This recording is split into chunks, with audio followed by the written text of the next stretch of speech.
dipersembahkan oleh Sahabat Dasar, terima kasih Anda masih bersama kami. Kita lanjut lagi di Gaspol Sahur. Hari ini kita tengah membahas mengenai keajaiban istighfar. Bagaimana istighfar ini bukan hanya sekedar kita ucapkan, tapi benar-benar bisa melunturkan dosa. Tadi Ustadz sudah menyampaikan, kalau kita punya salah sama manusia, datangi, minta maaf. Kalau misalnya pernah ngambil ya kembalikan kecuali sudah diikhlaskan. Nah kalau dosa kepada Allah Pak Ustadz. Nah kalau dosa kepada Allah syaratnya satu, menyesal. Menyesal dulu. Dua, mengakui. Tiga, tidak mengulang. Empat, ganti dengan kebaikan. Kebaikannya apa? Dengan memperbanyak istighfar. Astaghfirullahaladzim wa atubu ilaihi. La ilaha illa anta subhanaka inni kuntum minadh-dhalimin. Baru hebatnya itu istighfar Bu, hebatnya bukan cuma menggugurkan dosa. Tapi juga bisa memudahkan qabul doa. Ya?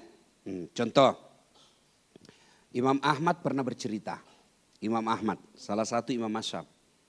Saya tidak tahu kenapa saya mau sekali ke, dia hidup di Baghdad. Di Baghdad? Ya, dia mau sekali ke Basra. Okay. Irak, di Irak lah itu. Ibaratnya Bu, dia tinggal di Makassar. Mau sekali ke Pangkep. Dia bilang, saya heran. Kenapa saya mau sekali ke Basra? Dia tinggal di Baghdad. Saya heran kenapa mau sekali saya ke Pangkep. Nah tidak ada tenangku di sana. Tidak ada keluargaku.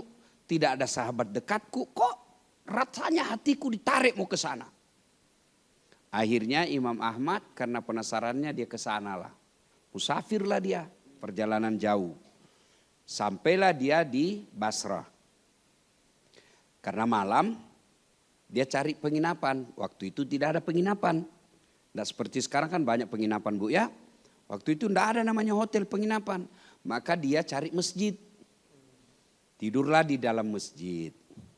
Begitu tidur di dalam masjid dilihat sama marbot. Ibu tahu marbot? Bahasanya di kampungku Pak Doja. Tahu jadi Pak Doja Bu? Apa itu Pak Ustadz? Iya toh? Pak Doja kalau di sini marbot. Marbot. Okay. Ya, Pak Doja. Sama Pak Doja. Ya. Okay. Boloka nggak Bu? Selalu mau keluar. Nah, akhirnya dia nginap. Tapi dilihat sama marbot. Ibaratnya dia bilang, keluar kau. Dan marbot ini tidak tahu siapa saya. Siapa ini yang bermalam? Imam Ahmad keluar padahal. kau. Oh diusir?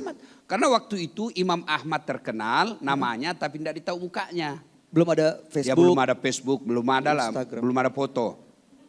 Keluar kau, keluar. Akhirnya Imam. Dia bilang, saya musafir. Saya boleh nginap di sini. Tidak boleh, keluar. Keluarlah dia. Dia bilang, kalau begitu saya di teras. Pinggir-pinggir salah. Di depan masjid? Ya kan bukan teras sebenarnya. Istilahnya supaya gampang dimengerti. Oh iya. Beliau minggir. Di pinggir-pinggir. Dia bilang lagi tuh, marbot, tidak boleh. Keluar kamu, tidak boleh di sini. Ini perlu kita tahu para pemirsa, tidak dilarang tidur di masjid. Tidak ada larangan tidur di masjid. Ibu bapak pernah enggak ke Mekah Madinah? Pernah, Masjid Haram, Masjid Nabawi. Ada enggak ditulis di situ dilarang tidur? Marah kita lihat orang bergabung di sana tidur-tidur. Nah bungkus dirinya, kadang-kala dikira mayat. Ini toh? Iya, sebenarnya yang dilarang adalah ngiler. Ngeces. Karena najis.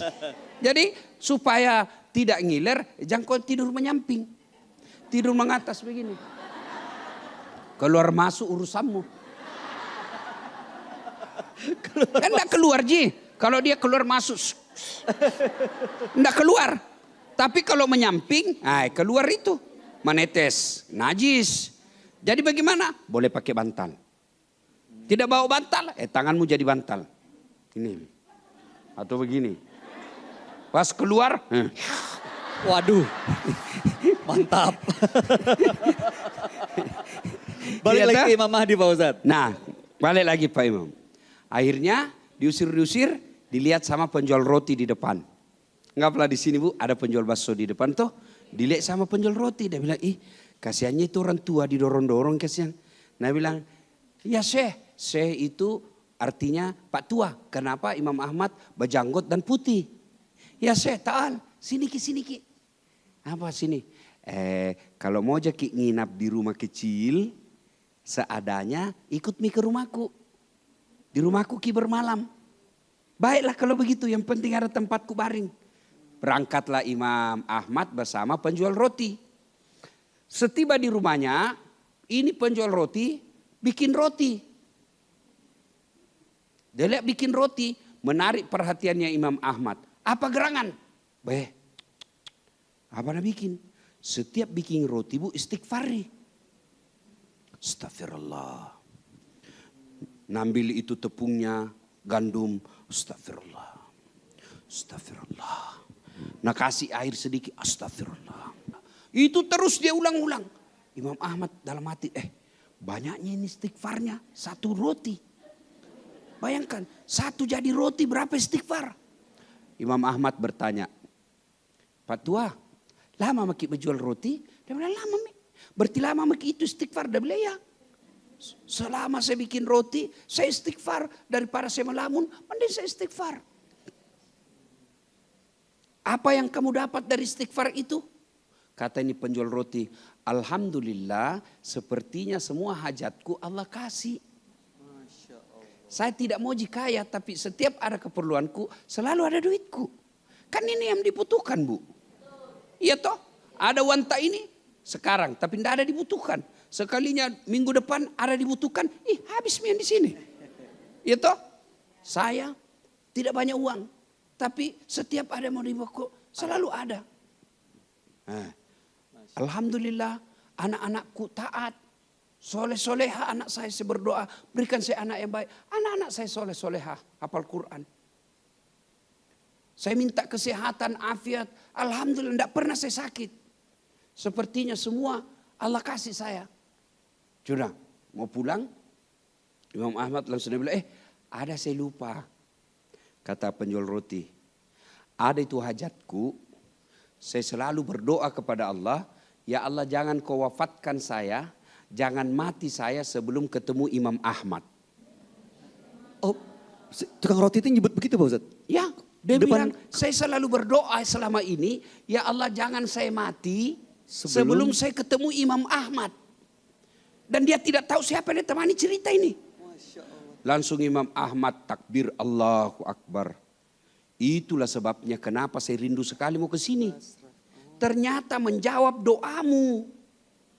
Allah paksa saya datang di sini karena doamu itu Allah kabulkan gara-gara istighfar. Jadi ini hikmahnya, kalau selama ini ada sesuatu kita inginkan rasanya masih jauh, bisa jadi kurang istighfar. Doa istighfar itu selain menghapuskan dosa-dosa juga memudahkan urusan kita. Jadi jadikan pelajaran ibu. Ibu bikin nasi goreng. Istighfar makin terus. Mulai pergi beli beras, istighfar terus makin. Astagfirullah. Jangan ketawa, saya serius ini. Pak Ustadz jangan ke pasarnya gitu sih. Sudah sampai di rumah. Dicuci. Astagfirullah. Sudah dicuci. Dan kasih naik panci. Astagfirullah. Sambil menunggu dia matang. Astagfirullah. Nah ibu juga. Jangan istighfar tapi jengkel. Astagfirullah. Ini karena disuruh bikin kopi. Nggak ikhlas. Astagfirullah. Ngopi terus. Mak kopi mak kutu. Astagfirullah. Ya. Perbanyak istighfar ya. Boleh istighfar yang sederhana, boleh sambil nyanyi-nyanyi ibu tunggu puasa. Ada kan itu kalau kita mendekati puasa, mendekati buka, ada dulu di TVRI dan radio waktu belum ada namanya medsos. Kalau mau buka itu kan radio sama TV istighfar kan. Asyhadu Allah ilaha wa nastaghfirullah nas'aluka ridaka wal jannah wa na'udzubika min sakhatika wan nar. Kita lanjutkan setelah pesan berikut ini. Baik, jangan kemana-mana sahabat Dasat. Tetap bersama kami di Gaspol Sahur.